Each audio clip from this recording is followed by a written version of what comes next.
Ilalabas daw ni Pangulong Duterte ang mga tago manong bank account ni Senador Antonio Trillanes. Ito naalala niyo po, nung presidente pa si Digong, ito yung video na sinabi niya, kasi mainit yung dugo niya kay Trillanes Sinabi niya na ilalabas ko, no, yung mga yaman nitong ni Trillanes. Ilalabas ko sa publiko. Papatunayan ko yan. Salamat po kay muna Naisis salamat po sa pakulay. Papatunayan ko yan, sabi ni Digong. No? And then meron yung merong interview si doon si Erwin Tulfo kay Digong, 'di ba? Na interview ni Erwin Tulfo nung lumabas na yung I think nung lumabas na yung resulta. So natameme po si Digong doon. Okay? Natameme po. At eto po, panoorin po natin.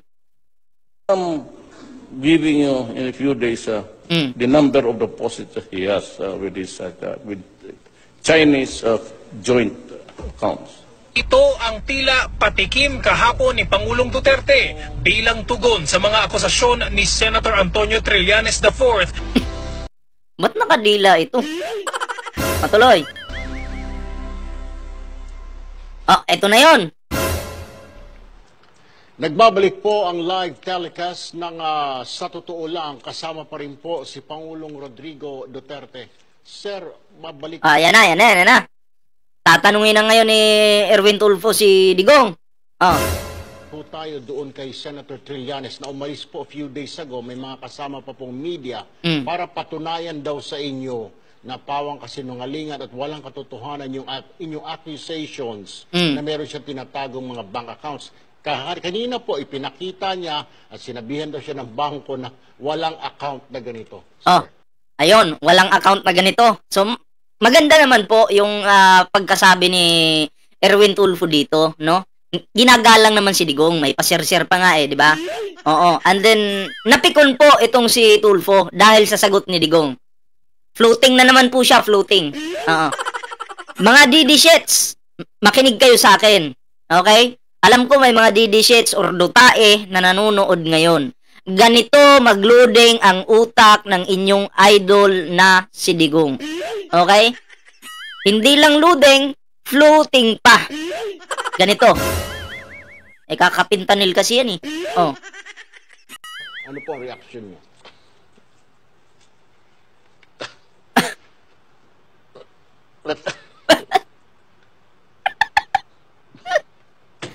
Trillanes. Trillanes. Kinig kayo ha? Makinig kayo ha? Binasa ko. Binawasan ko ng number. Binawasan ko ng number. Wala ito, imbento lang.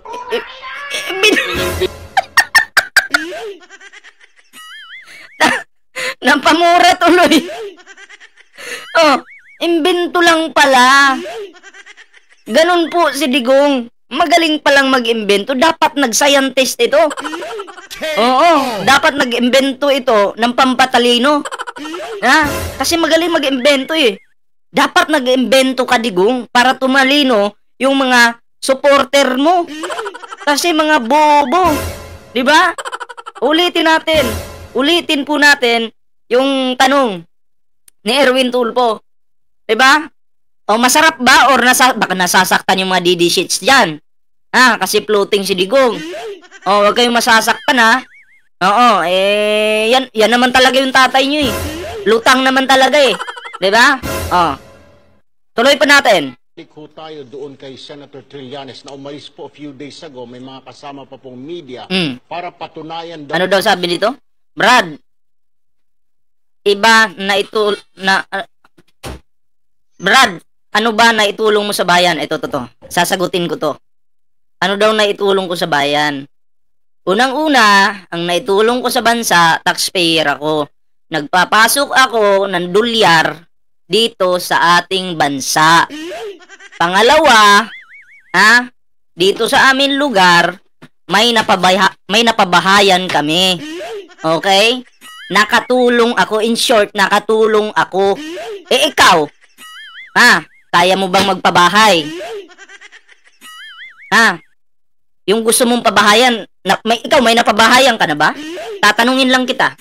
Suli Cesar, meron ka na bang napabahayan? Wala. Kasi ako meron Ang tanong, ikaw, anong naitulong mo sa bansa? Baka pabigat ka lang. Ha? Kasi kung pabigat ka lang, doon ka na lang sa China. Ha? Doon ka na lang sa China. Diba? Ito si Sully Cesar, baka nalilimos lang to. Hampas lupa to eh. Ngayon, ang tanong ko sa'yo, anong naitulong mo? Diba? Gusto mo, bigyan din kita ng bahay. Bahay ng aso nga lang. Kasi doon ka nababagay. Wala eh. Tanga eh. Manood ka na lang. Dami ko nang ano sabi niya? Dami ko nang napaaral ng lapis palad. Tamo. Dami mo nang napaaral tapos ikaw mismo wala kang pinag-aralan. Pati comment mo. 'Di ba? Balibaliktad. In short, digimon ka. Dapat pinaaral mo muna yung sarili mo bago yung iba. Kasi yung comment mo, hindi ko po minamaliit ng mga hindi nakapag-aral. Pero itong ganito klaseng kabobong tao, bobo ka na nga, hindi ka pa nag-aral, edi lalo kang naging bobo. Ayusin mo muna yung mo dyan. Pagsusulat mo, pagtatype mo, balibaliktad eh. At saka kung gusto mo, tulungan mo muna yung sarili mo. Paaralin mo muna yung sarili mo bago ka magpaaral ng iba. Diba? Ang bobo mo. Sunog ka agad. Diba? Wala. Sunog agad ang kalaban. Tatanga-tanga eh. Manood ka na lang. Ito panoorin natin. Kung paano mag-floating si Digong. Manood ka ha.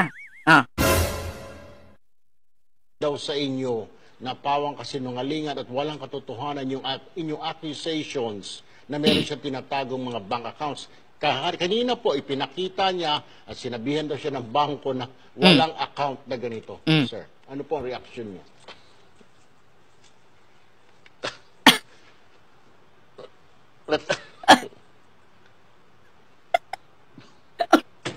Ay, Trillanes. Pinig kayo ha? Pakinig kayo ha? Binasa ko, Binasa ko. binawasan ko ng number. Binawasan ko ng number. Wala ito, imbento lang. Imbento lang putang ina. Inimbento ko. Imbento lang pala. Ha? Imbento lang pala. Ma'am Mary Joy Candido, shoutout po ha. Sabi ni Balesteros Jordan, Tulfo, wag nating ibuto. Wag mong ibuto. Ha? Wag mong ibuto.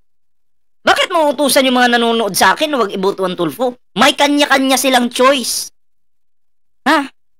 Hindi ko sila pwedeng diktahan dito na, oy, iboto mo yung Tulfo. Oy, wag mong iboto. 'Di ba? May kanya-kanya silang gusto. Basta tayo dito, nagkakaisa tayo dahil kinakalaban natin yung mga Duterte, tapos. 'Di ba? Oo. Kung iboboto man nila ang mga Tulfo o hindi, choice nila 'yun. 'Di ba? Hindi mo pwedeng diktahan ang mga tao. Ganun lang 'yun. Ganun lang kasimple. Sino ba namang iboboto mo? Alam nga namang yung mga kampo ni Digong. Hindi mo iboboto yung Tulfo tapos iboboto mo yung kampo ni Digong. Choice mo rin yun. Magsulok ka. Diba? Ganun lang yun. Tuloy natin. Yung pagilutang ni Digong. Inimbento ko lang kung kita mo. Wala ito. Tudok ko ng isip ko to. Natamimi si si Erwin Tulfo dyan nabubuisit So are you saying, sir, yung inimbento ninyo yun ang dinala sa bangko? Yun ang sinasabi ng bangko? Rodrigo Roa Duterte. Ikaw, dapat ang tawag sa'yo, ikaw yung ama ng fake news, ha? Totoo. Si Digong talaga ang ama ng fake news. Diba? Kung ano-anong imbento magaling daw siya mag-imbento Dapat dito, naging scientist na lang. Ang galing Ano bang na-imbento nito? Diba? Yung mga ka-fake newsan. Siya naman talaga yung ama ng fake news. Kaya tingnan mo, gumagaya po kay Digong no? Yung mga vlogger niya. Naglalabas din po ng ka-fake newsan. 'Di ba? Ang kawawa po dito, yung mga nanonood sa kanila. Oo. Wala pong kumbaga walang sustansya, no? Yung mga lumalabas sa kanilang mga channel. Bakit? Fake news eh. Oy, shoutout kay Muntintinig TV. Ayan, magandang hapon sa'yo. Oo. 'Di ba? Hindi po kayo makakakuha ng sustansya doon. Kung doon kayo manunood. Bakit? Kasi nga fake news. Oo. Tuloy natin. Father of all fake news. Bakit kanyo? Sir, daldal ng daldal, ngak ng ngak, Duterte. Wala ka nang ginawa para sa bayan, anak. Daldal ng daldal, ngak ng ngak. Mami Ami Lai, shoutout po Oh. Sapul. Ng teteng, magsasalita ka pa ng ganon. Sasabihin mo Ay, cut lang. Ma'am Mary Joy Candido, hinahanap ka na ni Manong Boy dito. Asan ka na daw? Nami-miss na daw niya yung pagmamahalan ninyo. Yung inyong samahan noon. Wag ka daw mag-alala. Marami na daw hinog na papaya si Manong Boy dito. Bibigyan ka daw niya. Di totoo, kagabi kausap ko, hinahanap ka, sabi niya, asa na si Joy? Namimiss ko na eh.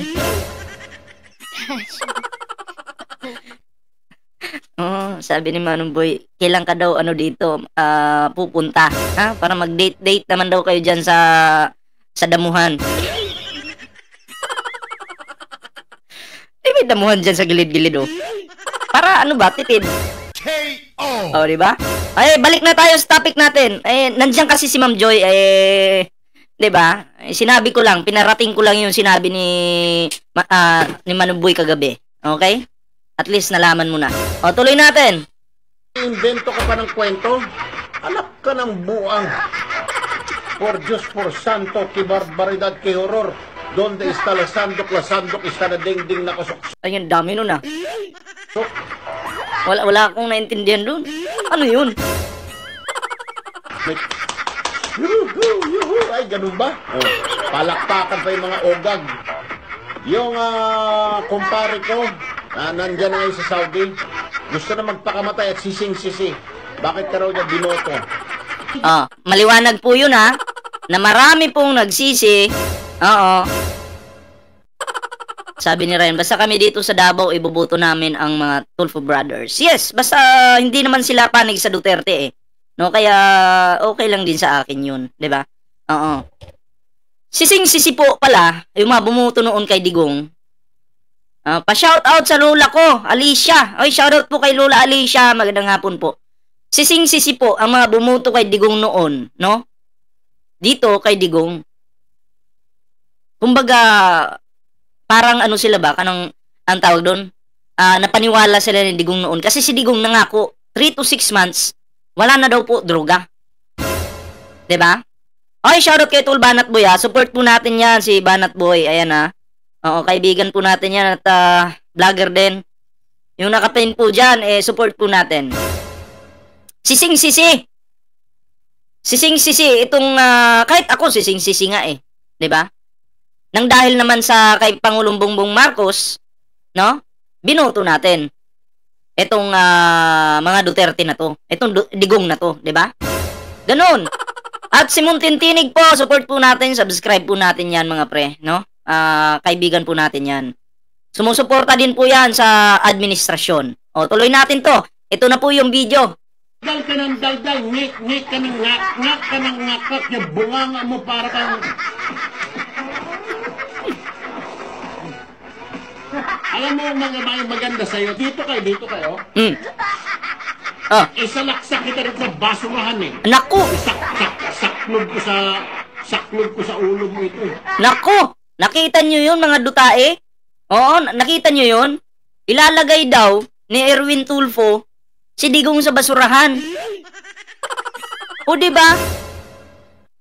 Ano yun? Anong tingin nyo kay Digong? Basura, diba? Oo, kaya deserve ni Digong na manirahan sa basura.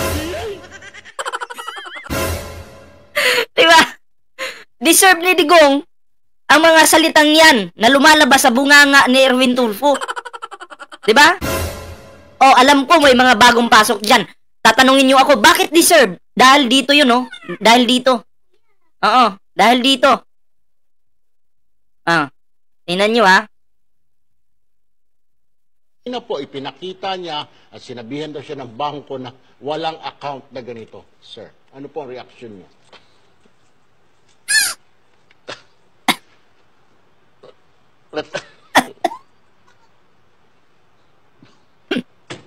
Trillanes. Ay, Trillanes. Kinig kayo ha. Makinig kayo, ha? Binasa ko, Binasa ko. binawasan ko ng number. Binawasan ko ng number. Wala ito imbento. Wala ito, imbento ko lang ito. Yung inimbento ko. Inimbento ko. Fictitious. Inimbento ko lang to. Kita mo. Wala ito. Produkto ng isip ko to. So are you saying, sir, yung inimbento ninyo yun ang dinala sa bangko? Kaya dyan po nagalit si Erwin Tulfo. Kasi, produkto daw po ng isip ni Digong yung imbensyon niya. Kaya dito, nagalit si Erwin Tulfo. Dal, ngik ka ng ngak ka ng ngakak, yung bunganga mo para kang... Alam mo mga maganda sa'yo, dito kayo. Isalaksak kita rin sa basurahan eh. Saklog ko sa ulo mo ito eh.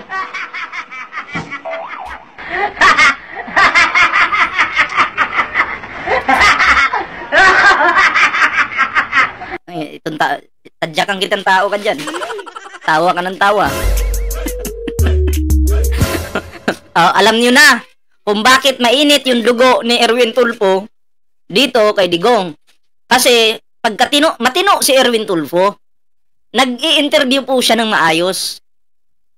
Yun nga lang, may kapalpakan eh. Yung na-interview po pala ni Erwin Tulfo, may sira sa utak. Di ba?